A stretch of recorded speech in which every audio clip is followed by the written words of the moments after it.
The sun has gone down at Hangman's Hill, and the ghost at Misery Corner isn't walking tonight. So, welcome to the Weird Tales Radio Show, your weekly fix of ghost stories, urban myths, witchcraft, magic and folklore. And now, here's your host, writer, award-winning journalist, best-selling author, and sometime werewolf hunter, Charles Christian. Hello and welcome to another episode of the Weird Tales Radio Show. Thank you for joining us. I'm your host, Charles Christian. Before we get on with the show, we've got a little bit of blowing our own trumpet to do. The Weird Tales Radio Show, that's us, has just been rated one of the top 40 UK podcasts you must subscribe and listen to in 2019. So thank you everyone for that. And there's more, because Weird Tales also goes out on YouTube, just sound, no film, so you're not missing anything. But it's been rated one of the top 15 mysterious YouTube channels on unexplained mysteries, strange stories, history and facts. Once again, thank you. Now on with the show.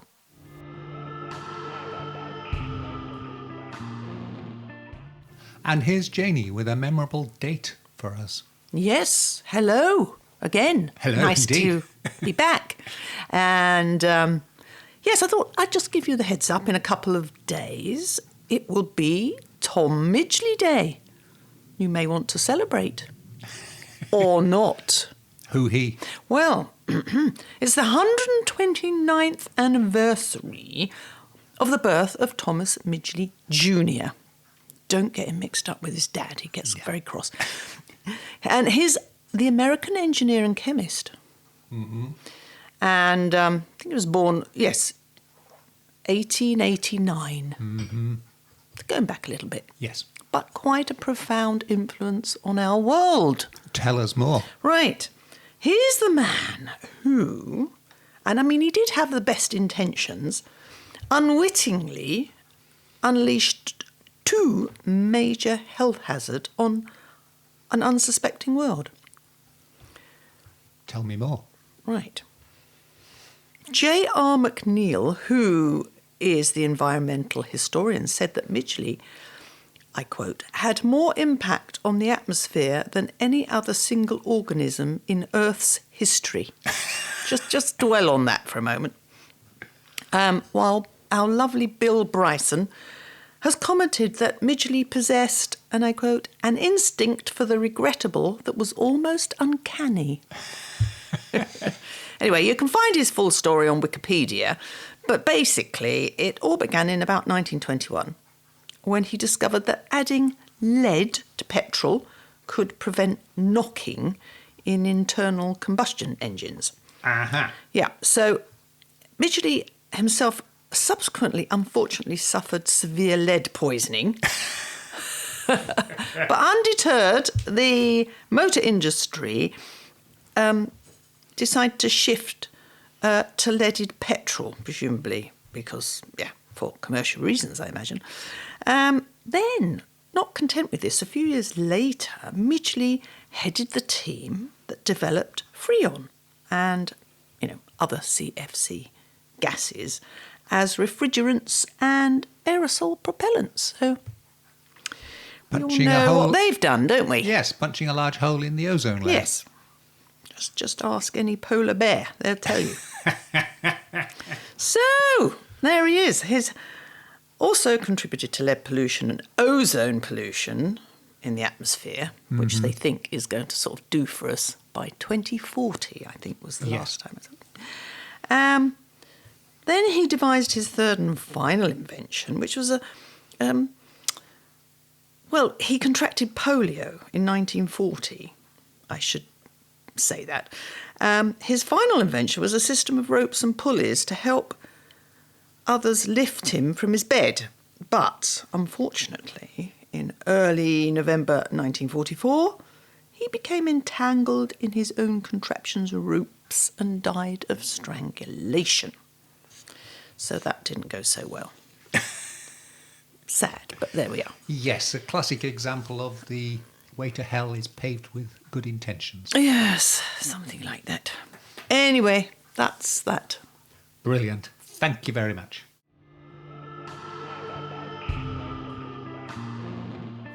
And now it's my pleasure to welcome back to the Weird Tales radio show Martini Fisher, who was a guest of ours last year. Martini is a mythographer, lecturer and author, and her most recent published book is Wei Yang, Stories of the Shadow Puppets, which is a look at the ancient stories of Javanese creation myths from a traditional performing arts standpoint. And since we were last in touch, Martini has also opened up a new bookshop called, I'm going to make a mess of the pronunciation, Bulbo Bookshop. That's Baubo bookshop.com, which is a bookshop dedicated to mythology. Sounds interesting. Anyway, in today's show, Martini is going to be talking to us and giving us an international perspective on the view that witchcraft and the persecution of witches can often be viewed as an element of the, I suppose you'd say, the matriarchy being oppressed by the patriarchy. Women with wise skills being punished so that men can have their monopoly in medicine. Over to the interview now. It's my great pleasure to be talking to Martini Fisher again. Hello, Martini. And hello. Hi. We're looking at witchcraft, and I've noticed in the UK there's been a couple of books come out recently which are suggesting that part of the persecution of witches was also a form of anti-feminism, or indeed that the witches' survival was a form of feminism, and a case of the matriarchy, or if you like, the patriarchy, trying to squash down the matriarchy and not have all these women who knew special knowledge and the like. And I mean, one of the points that's made is that when you look through the witchcraft trials, certainly in England, very few male witches are ever taken to court. It's almost exclusively female witches. So as we talked last time about the matriarchy, I thought you might be an ideal person to discuss aspects of it in relation to witchcraft. Sure, yes. I'm not sure if I mentioned the last time we spoke about creativity versus reason, as shown by the Marduk versus Tiamat mythology. Did you remember by any chance? I think we did discuss it, but it was a while ago, so let's recap it for the listeners. Okay. So Tiamat has been the mother of all being, and she was the primary source of creation. Because she was the primary source of creation, she embodies creativity. Now, the role of Marduk, Marduk was actually brought in later. The role of Marduk was not to control the creativity, but to harness the forces of creativity, or chaos, if you like. But then in the later versions of the myth, the role of Marduk somewhat changes. So instead of being just the tamer, where he harnesses the forces of creativity and work together with it, he achieved his dominance by actually slaying Tiamat. And he rearranged the world to suit his own wishes and suit his own vision. And after this victory, the main gods were all male and they were all warriors. Mm-hmm. So the new culture associated with these beliefs led to a corresponding social organization of the warrior caste in control. But the dynamic is similar to what we see with the witches. The witches embodies creativity and chaos, and the people who, the men, the patriarchy, they wanted to tame Right. the witches. Oh, yes.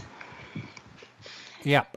And I say we've talked about the situation in UK and Europe, but what about in other cultures? I believe you've got some examples of similar scenarios in Asia, where often, as in England, you can see it's actually relatives ganging up against the poor widow because they want her land, her house, or whatever, and it's got nothing else to do with it. But of course, it's very easy.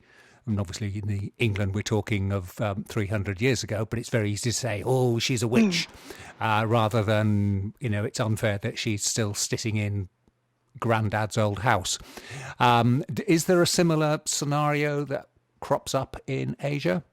Yes, there are. In the Orthodox Hindu belief, the widow was actually viewed as responsible for her husband's death if he died before her.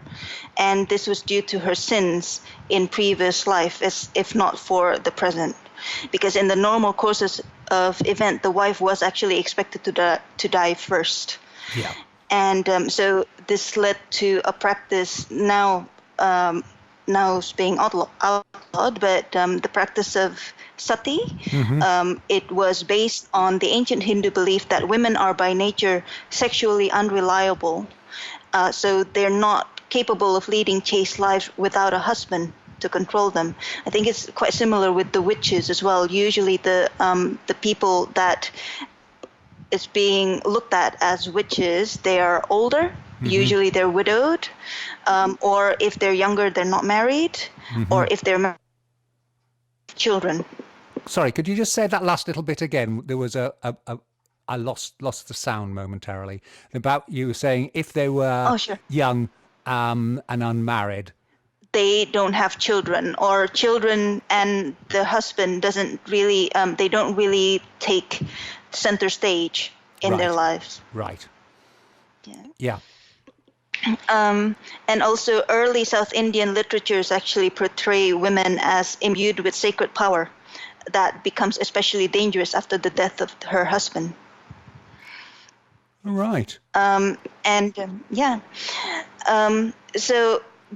But there's also a spiritual inducement giving. If the woman committed sati, the widow and her husband, as well as their whole extended family, they would be in paradise for millions of years, no matter how sinful they all have been.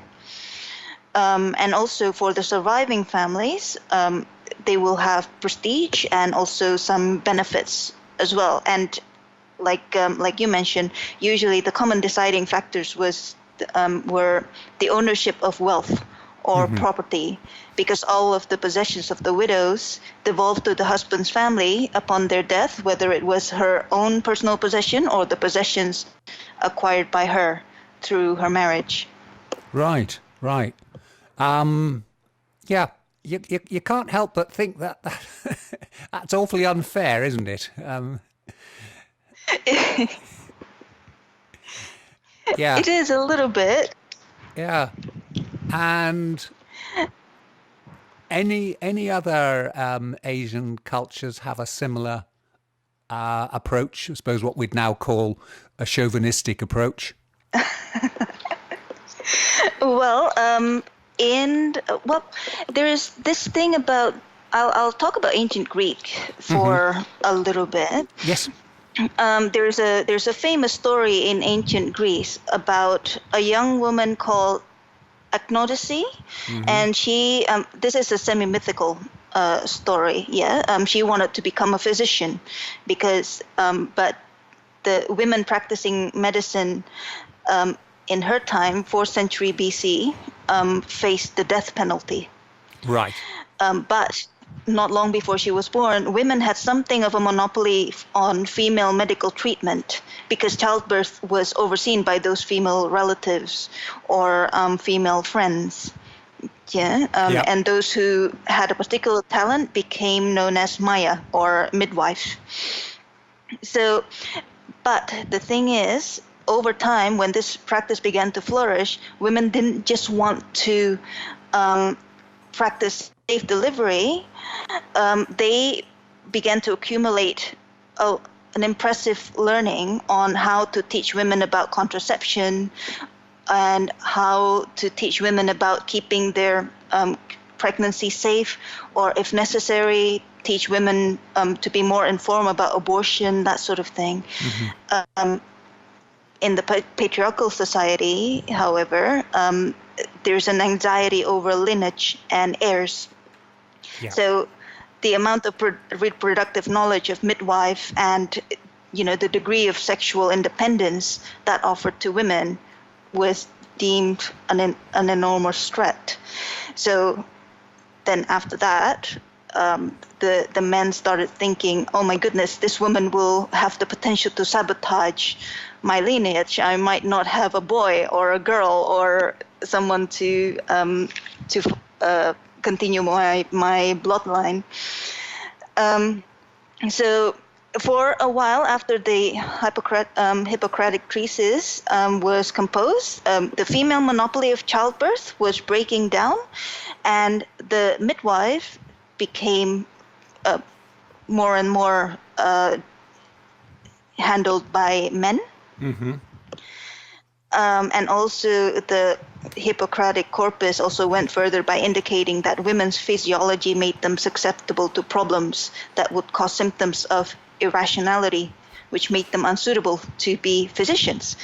But so the very thing that makes women special, which was their creativity, the very essence of femininity, was the same reason why they couldn't help each other give birth.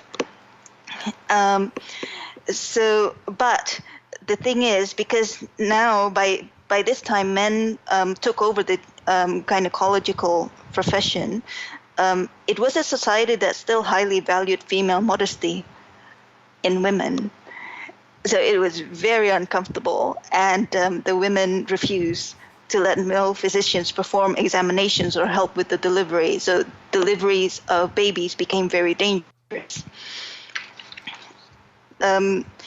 Now, during the Ming Dynasty in China, Confucianism has taken turn for the conservative, and also female physicians were not allowed to treat men as well. So there's always been female doctors, but during the Ming Dynasty, their powers became limited. So they could only treat women. Also, conservative Confucianism also held that male doctors should not touch their female patients. So female physicians were able to do more hands-on work with female patients, and men would do work on the male patients. Yeah. So that's another example of how the women's power is there, and it's being utilized, of course, but it was limits were imposed. And what states, what sort of level of development were these societies when these shifts took place? I mean, obviously with the classical Greece, we're dealing with, by modern standards, a fairly primitive society, whereas by, say, the Ming Dynasty in China, we're at a more advanced level. Is there a noticeable factor there between, the sort of state of development and the economy? Because I say it's noticeable in England that the witchcraft, the big persecution of witchcraft, because, during the actual High Middle Ages, authorities tended to turn a bit of a blind eye towards witchcraft because the wise women were, for most people, the most reliable source of medical care, and the surgeons who did exist, your chances of survival were distinctly lower if you were tended by them.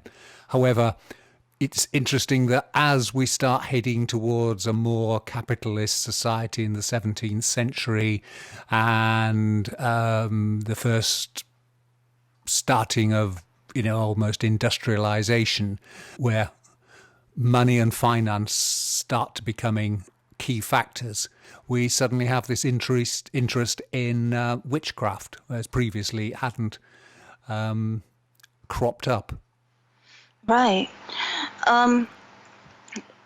Because a lot of I don't know if, let's see, I was looking through my notes to prepare for this as well, and the theme that I found to kind of crop up time and time again are the very things that when women do it, is men can do the same thing, but it's just a different energy. And it's something that it's difficult to explain, such as, for example, we're always a little bit afraid of the witch's cackle. How the witches laugh. There's a precedent for that. And also the witch's ability with herbs and cooking and making potions. There's also a precedent for that. It's another form of creativity that women has been doing since the prehistorical period. And also dancing as well. I think in 1883 in Sweden, it was actually believed that dances were held around the sanctuaries of the ancient god by women. Yeah. Yeah. But the thing is, the act of dancing seems to be more bewitching if it's done by a woman or a group of women than it is if it's done by men. Yeah. Like in ballroom dancing today, for example. Yes. The dynamic is that the woman is the painting and the man is the frame. Right. So it's the woman with the particularly graceful and somewhat acrobatic gestures, and with the glitter and everything, and the man would need to stand strong and make sure that she doesn't fall down. Yes. Yeah, I mean, it's interesting. The very word you use there is bewitching, which has a sexual connotation. He was bewitched by her beauty or whatever. I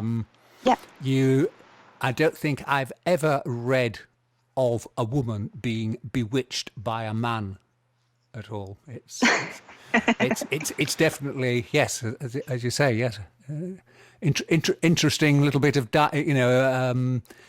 interesting sort of slip there in language that witch and bewitching are both feminine. Yeah. Yeah. And also about the cackle as well, there's something quite special if it's a woman laughing, or if it's especially special if it's a group of women laughing. The great men and the great writers in the past, in ancient Greek even, have been trying to explain why laughter is so special. Herodotus said that laughter can be distinguished into three types: those who are innocent of wrongdoings but ignorant of their own vulnerability, those who are mad, and those who are overconfident. So it's not very joyful. No. Yeah, and also, let's see, Sigmund Freud summarized it that laughter releases tension and psychic energy, which explains why laughter can be used as a coping mechanism when someone is upset, angry, or sad. Yeah. Nietzsche said laughter is a reaction to the sense of existential loneliness and mortality that only humans feel. So of course, the masculine energy is just as necessary as the feminine energy, but there's just something sacred and something powerful about women gathering and laughing together. So sometimes we hear men talking about gathering of women or ladies' night in, somewhat of a strange tone. They sound a little bit suspicious. Yes. What are these girls up to? So this misunderstanding kind of led to images of scary witches and covens and witches' cackles, because it's a secret that many men don't understand. And the tendency as we see from Marduk's mythology before, you have a masculine need for control. You want to control this somehow. But the thing is also the women's laughter in the works of Kalidasa, the classical Sanskrit writer, there's a description of women being invited to the king's garden specifically to dance and play and laugh. Right. Specifically for that. Yeah. The reason for this was that women's laughter was actually an expression of their sense of security and happiness. So hearing women's laughter in a palace where the king works hard, and of course there are a lot of soldiers, contributing for their country's welfare, hearing women's laughter there is considered as a sign to them that the empire is actually doing well. Right. I was just wanting to make a comment as well that this is the positive aspect, but I can understand as well also from Indian mythology, women's laughter can take a sinister turn if it's being aimed specifically towards men or a man. Yeah. Right. For example, in Mahabharata, Draupadi laughed when she saw Duryodhana slip and fall into a pool. Duryodhana felt so embarrassed by this, he promised to retaliate and humiliate Draupadi in public one day. So this actually triggered the Kurukshetra war. Right. Yeah. Which again, also interestingly, in a lot of, not quite so common nowadays in the UK because we're getting more political correctness, but why it was quite common for comedians to make jokes about mother-in-laws. Right. But you never heard of a female comedian making fun of father-in-laws. It was just that the mother-in-law was by very nature a comic person, and it was safe to laugh at them and you wouldn't offend them, and everybody would say, yeah, we all know like that. Where, of course, as we know, we've all got annoying relatives of either sex. It's not just the mother-in-law, but again, it's that it's got some anti-feminist overtones there, doesn't it? Yes. Well, when comics make fun of something, their jokes are, more often than not, their jokes are criticism, highlighting social issues or family issues and so on. So they invite their audience to laugh at this life, this somewhat ridiculous life that we're all living in. Then the ones who laugh would feel more powerful, and they would be better able to cope with life. This is why also women's laughter is also powerful, especially with other women, because after she has to give her energy and her love and her care to her husband, her children, her neighbor, her in-laws, and so on, she can go with her girlfriends and laugh without any demands or without any pressure. And then she'll feel rejuvenated and she'll come back to her normal life where she needs to take care of her husband, children, and so on. And she'll feel better able to cope with it. Oh, that's fascinating. Any other points you want to make on this? I say we've slightly moved away from witchcraft to stand-up comedians, but we're still talking on the same area. And any other aspects? Yes, I think a lot of these stereotypes that we see for witches today, such as the laughter, the cooking, the dancing, the freedom, as well. It's just things that if you're not a woman or you're not a woman experiencing it yourself, it's a little bit difficult to understand. And it's human nature to not feel very comfortable with things that you don't understand. Some people would lash out and try to control it or try to eliminate it completely. So I think that's a big factor in trying to kind of, outlaw witchcraft, and also to persecute the women suspected of practicing witchcraft. Yeah. Oh, that's brilliant. Once again, thank you very much for your time, and we'll speak again. Well, thank you. It's always been a pleasure.